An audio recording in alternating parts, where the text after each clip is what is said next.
Mahathir Mohammad ने 16 जुलाई 1981 में Malaysia के वजीर आज़म का हल्फ उठाया। उस वक्त मलेशिया दो बड़े नस्ली ग्रोहों में तकसीम था। मलेशिया में 60% मलाई मुसलमान थे और 32% चीनी बाशिंदे फितरतन सरमायाकार और बिजनेसमैन थे।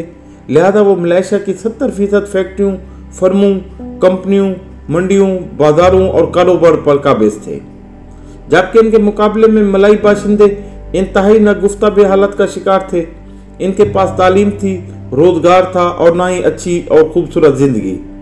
लिहाजा मलाई मुसलमान चीनियों से शदीद नफरत करते थे। वो इनकी इमलाक पर हमले भी करते रहते थे। इसके रद्द-ए-अमल में चीनी मलाई मुसलमानों को अपनी फैक्ट्रियों और कंपनियों में नौकरी नहीं देते थे। महातीर मोहम्मद आया तो उसने एक अजीब कानून बनाया। उसने कानून बनाया जिस चीनी बिजनेसमैन का कारोबार 5 मिलियन रिंगिट तक पहुंच जाएगा, वो किसी मलाई मुसलमान को अपने कारोबार में 30% का हिस्सेदार बनाएगा। चीनियों ने शुरू में इस कानून की भरपूर मुखालफत की। उन्होंने इसे जुल्म, ज्यादती और सरमायाकारी की तौहीन भी करार दिया, लेकिन बहुत जल्द वो महातीर मोहम्मद के विजन के कैल हो गए। महातीर मोहम्मद का ख्याल था मलाई मुसलमान बेरोजगार, गरीब, नासुदा और अनपढ़ हैं, लिहाजा मलेशिया में इनके टैक्स नहीं है। ये इसे अपना मुल्क नहीं समझ रहे। ये लोग जब कारोबार में शरीक होंगे, जब मलाई और चीनी एक साथ बैठेंगे तो दोनों की दूरी खत्म हो जाएगी और मलाई मुसलमानों की मलेशिया के साथ दिलचस्पी और मोहब्बत पैदा हो जाएगी। महातीर मोहम्मद का ख्याल दुरुस्त निकला। आज आप मलेशिया जाएं तो आपको वहाँ के चीनी खुद को चीनी और मलाई खुद को मलाई कहते नहीं मिलेंगे। सब लोग खुद को मलेशियन शहरी कहेंगे। अगर हम मलेशिया की सूरत हाल को सामने रखकर पाकिस्तान का जायजा लें तो हमें दोनों में बड़ी ममासलत दिखाई देती है। 1971 तक पाकिस्तान 5 कौमियतों का मुल्क था।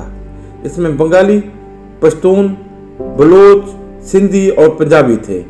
इन पांचों में पंजाबी ज्यादा खुशहाल थे। इस खुशहाली की 4 बड़ी वजूहात थी। एक, पंजाब दूसरे सूबों की निस्बत एक हमवार और ज़रख़ेज़ सूबा था। इसके पास ज़मीन, पानी और दूसरे कुदरती वसाइल थे। दूसरा, ये सूबा हज़ारों साल बड़े सगीर का दरवाज़ा रहा था। दुनिया भर की अक़वाम पंजाब में आई और इसमें रच बस गई। कौमों के इस इंटरेक्शन के नतीजे में इस खित्ते की ज़हानत में इजाफा हुआ और पंजाबी दूसरे इलाकों की निस्बत ज़्यादा ज़हीन और मामला फ़ाहम हो गए। तीसरा, पंजाब अंग्रेज़ों का मेन फोकस था। अंग्रेज़ों ने यहाँ तालीमी इदारे बनाए, जिनकी वजह से पंजाब की शरह ख़वानगी ज़्यादा हो गई और ब्यूरोक्रेसी में पंजाब के लोगों की तादाद बढ़ गई और पंजाब फौजी भर्ती के लिए बड़ा आइडियल सूबा था। यहाँ के लोग कद काठ और डिसिप्लिन में दूसरे सूबों से बेहतर थे। चुनाचे अंग्रेजी फौज में इनकी तादाद ज्यादा थी। पाकिस्तान के क़याम के बाद जब भारत और पाकिस्तान की फौज अलग अलग हुई तो पाकिस्तानी फौज में पंजाबी जवानों की तादाद 72% थी। इन 4 वजूहात के बहस क़याम में पाकिस्तान के पास सिविल और मिलिट्री ब्यूरोक्रेसी पर पंजाब का कब्जा हो गया। ये लोग अच्छे कारोबारी भी थे। ये लोग 50 और 60 की दहाई में पंजाब से निकले और उन्होंने बलूचिस्तान, सिंध, सारद और बंगाल की मंडियों पर कब्जा कर लिया। 1971 तक बांग्लादेश की 80% फैक्ट्रियां पंजाब की चुनौती और मुन्नू फैमिली के पास थी। पाटसन बंगाली पैदा करते थे, लेकिन इसका मुनाफा पंजाबी बिजनेसमैन की जेब में जाता था। मछली बंगाली पकड़ता था, लेकिन इसे मार्केट में पंजाबी बेचते थे। ब्यूरोक्रेसी में भी यही सूरत हाल थी।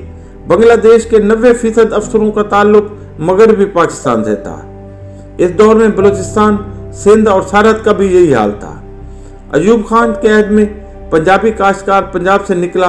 हुकूमत ने इसकी सरपरस्ती की और इस काश्तकार ने सिंध और बलूचिस्तान में कोरियों के मोल ज़मीन खरीद ली। इसे ज़मीन काश्त करना आती थी, लिहाजा वो चंद बरसों में काश्तकार से जिम्मेदार और जागीरदार बन गया, जबकि इसके मुकाबले में मकामी लोग गरीब से गरीबतर और बेबस से बेबस्तर होते चले गए, जिसके नतीजे में मकामी लोगों ने पंजाबियों को गासिब और लुटेरे समझना शुरू कर दिया। मौका परस्त लीडरों और बिरूनी ताकतों ने इस नफरत का फायदा उठाया। पंजाब से ये नफरत 60 की दहाई के आखिर तक मशरकी पाकिस्तान में बांग्लादेश, सरहद में पश्तूनिस्तान, बलूचिस्तान में ग्रेटर बलूचिस्तान और सिंध में सिंधु देश की तहरीक बन गई। उस वक्त सिविल और मिलिट्री ब्यूरोक्रेसी पर पंजाबियों का असर और रसूख था। एस्टेब्लिशमेंट ने इन तहरीकों को ताकत से दबाने की कोशिश की। यूं ये तहरीकें जंग की शक्ल इख्तियार कर गई। इस जंग के नतीजे में 1971 में हमारा अक्सरियती सूबा हमसे अलग हो गया। मशरकी पाकिस्तान बांग्लादेश बन गया। मेरा दावा है अगर 1979 में अफगानिस्तान में अमरीकी जिहाद और ईरान में इनकलाब ना आता तो हमें शायद सूबा सारद और बलूचिस्तान में भी मशरकी पाकिस्तान जैसी सूरत हाल का सामना होता। 1971 तक जब बंगाली अवाम सूबाई खुद मुख्तारी और पंजाब की अफसरशाही से छुटकारे के मुतालबे करते थे तो हम 4.5 फुट के काले बंगाली कहकर इनका मजाक उड़ाते थे। हमने बंगालियों की फौज में भर्ती पर भी पाबंदी लगा रखी थी।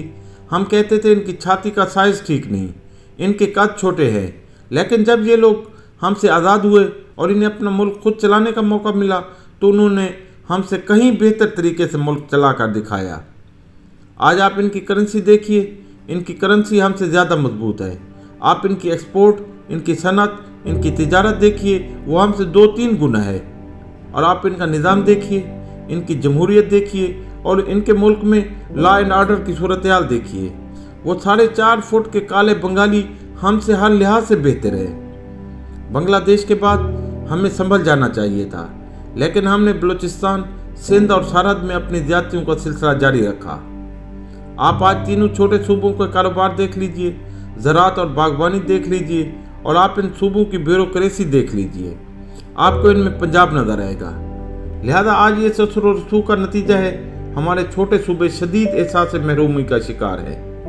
आज जब बलूची ये देखता है तेल, गैस और कोयला बलूचिस्तान से निकलता है लेकिन ये इस्तेमाल पंजाब में होता है। जब सिंधी ये देखता है ज़मीनें हमारी हैं लेकिन इन पर फसलें पंजाबी काश्त करता है, समंदर हमारा है लेकिन इससे डॉलर पंजाबी कमाता है। जब पश्तून देखता है सेक्रेटेरिएट हमारा है लेकिन सेक्रेटरी पंजाबी है, पुलिस हमारी है लेकिन एसएसपी से आईजी तक पंजाबी है, तो उसके दिल में नफरत पैदा हो जाती है और वो इन पंजाबी अफसरों को अपनी महरूमी का जिम्मेदार करार देने लगता है। हमारे इलाकाई लीडर और बैरूनी ताकतें इस सूरत हाल का फ़ायदा उठाती हैं, चुनाचे ये मामूली सी मुआशी कशमकश अलहदगी तक जा पहुंचती है। हम अगर गौर करें तो छोटे सूबों के शिकवे 100% दुरुस्त नहीं है तो ये 100% गलत भी नहीं है। इनमें कुछ ना कुछ हकीकत ज़रूर है। अगर मैं अक़लियत में होता और मेरे साथ ऐसा बर्ताव होता तो यकीनन मेरा रद्द-ए-अमल भी यही होता। आप गवादर को देख लीजिए, गवादर बलोचों की मलकियत था। पंजाब के सरमायाकारों ने वहां जाकर हज़ारों रुपए में ज़मीन खरीदी, करोड़ों में बेची और अरबपति होकर वापस आ गए। लेकिन इसके बावजूद आप कहते हैं बलोची आपसे बिलावजह नफरत करते हैं। ज़रा दिल पर हाथ रख कर बताइए कि इस जुल्म के बाद भी बलोच आपसे नफरत ना करें। अगर मादी की हुकूमतें थोड़ी सी अक्लमंदी का मुजाहरा करती, अगर वो महातीर मोहम्मद की तरह महरूम इलाकों और इन इलाकों के वसाइल का तखमीना लगाती और मकामी आबादी को कारोबार में हिस्सा दे देती तो आज ये सूरत हाल न होती। अगर हुकूमत 50 या 60 की दहाई में ये कानून बना देती जो कंपनी जिस इलाके में कारोबार करेगी वो मकामी बलोचों, सिंधियों और पश्तूनों को इस कारोबार में 20 या 40% शेयर देगी तो आज ये हालत न होती। हमारे सामने अरबों का मॉडल है। अरबों ने 50 वर्ष पहले कानून बनाया था, बैरून मुल्क से आने वाला हर कारोबारी मकामी बद्दू से मिलकर बिजनेस करेगा। इस कानून का ये नतीजा निकला, आज ऊंट चलाने वाले बद्दू बिजनेसमैन बन चुके हैं, जबकि इसके मुकाबले में हमारे मेंगल, मरी और बुगटी गैस निकलने से पहले भी अनपढ़ और बेरोजगार कबैली थे और आज जब इनकी ज़मीन से खरबों रुपए की गैस निकल रही है तो आज भी बेरोजगार और अनपढ़ कबैली हैं। इस सूरत हाल में अगर हम पंजाबी ये दावा करें हम पंजाबियों का कोई कसूर नहीं तो ये गलत होगा। हम पंजाबी इसमें कसूरवार हैं। नादरीन, मैं हूं अब्दुल गफूर रहमानी।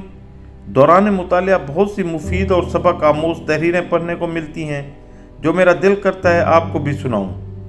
अगर मेरी ये काविश आपको अच्छी लगे तो मेरे YouTube channel history with Rahmani को सब्सक्राइब करें, फेसबुक पेज को भी लाइक करें और दोस्तों के साथ शेयर करें ताकि वो भी इस तहरीर से मुस्तफ़ीद हो सके। शुक्रिया।